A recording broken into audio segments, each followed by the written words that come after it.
Hello, hello. Welcome to a new Inglesify TV video. Hello, Mr. Dave. Good afternoon, Mum, and welcome to all students watching this video. I hope you're fine. Well, I'm sure they are. Students have been asking a lot of questions these past few days, but one of them is, in my humble opinion, one of the most important questions students may have. We know that the best way to practice your English is to speak it with another person, but many of us don't have a person to practice English with. A conversation partner, and that's why we're here today with the teacher. We want to know, how can we find a conversation partner? That's a really good question. You're probably learning English because you want to be able to speak it. To get better at something, you have to practice it.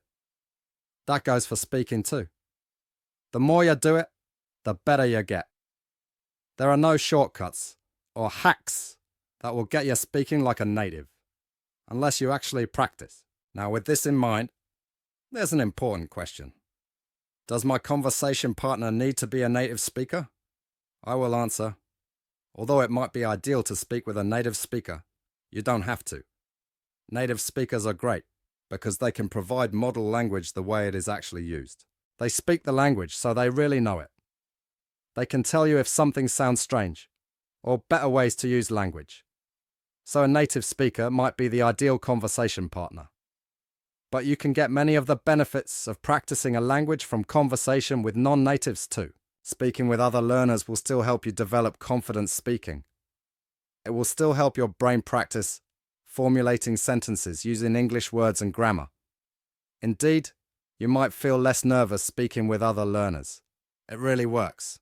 There are lots of people who are fluent in English that aren't native speakers, that are just as effective conversation partners.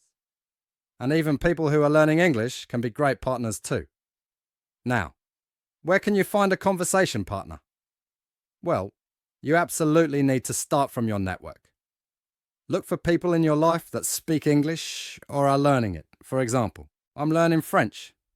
I made a list with people in my family who speak French. Nobody. Ha ha ha. Close friends? No one.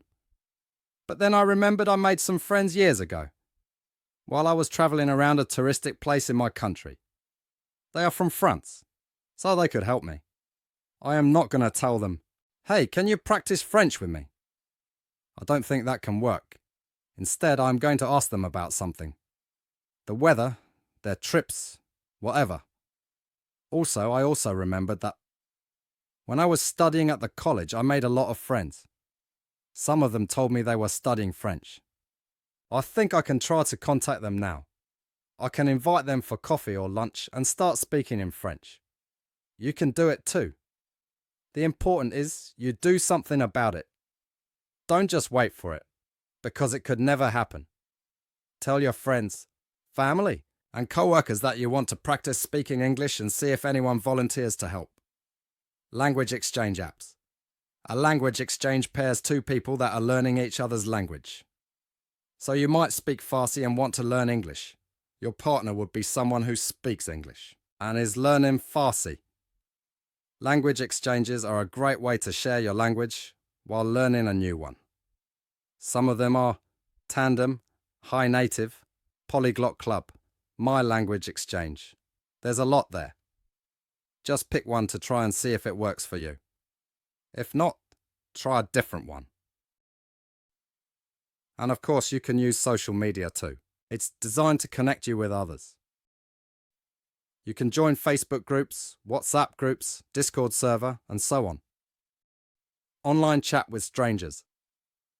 Another possibility is just to find a regular English chat website.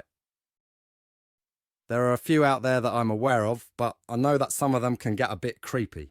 You might be more likely to have an awkward experience on it. Proceed with caution. The difficult part is actually setting your relationship up for success, believe me, so that you can both get the most out of the conversation that you have together. I'm going to tell you how to do it. Prepare in advance. Choose a time that works for both of you.